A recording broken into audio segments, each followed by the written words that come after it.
আমি Kshirpai technical and commercial software ইনস্টিটিউটে গত 1 বছর ধরে আমি ট্রেনিং নিচ্ছি, থিওরি এবং প্র্যাকটিক্যাল। তো আমি এখানে আসার আগে জমি সম্বন্ধে কিছুই জানতাম না। তো এখানে এসে অনেক কিছু নলেজ পেয়েছি।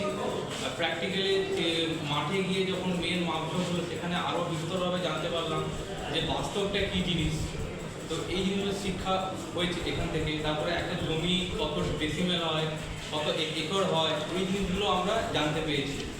তারপরে স্যারদের এখানে অনেক রকম স্যার ছিল, প্রায় 3-4 জন স্যারের প্রশিক্ষণে প্র্যাকটিক্যাল একটা প্রশিক্ষণ। তারপরে ক্লাসে বসে যে ওরা যে মানে ম্যাথমেটিক্যাল দিয়ে যে বোঝানোর চেষ্টা করেছে, সেটাও খুব ভালো এবং বেসিক নলেজের জন্য খুবই ভালো। বেসিক থেকে অ্যাডভান্স ডিজিটাল এর পদ্ধতি দিয়ে এনালাইসিস শিখিয়েছেন, এটা খুবই ভালো লেগেছে। এবং আগামী দিনে যাতে এটার উপরে কিছু কাজ করা যেতে পারে স্বনির্ভর হয়ে, সেটা একটা রাস্তা এনারা দেখিয়ে দেবে। ধন্যবাদ এনাদের।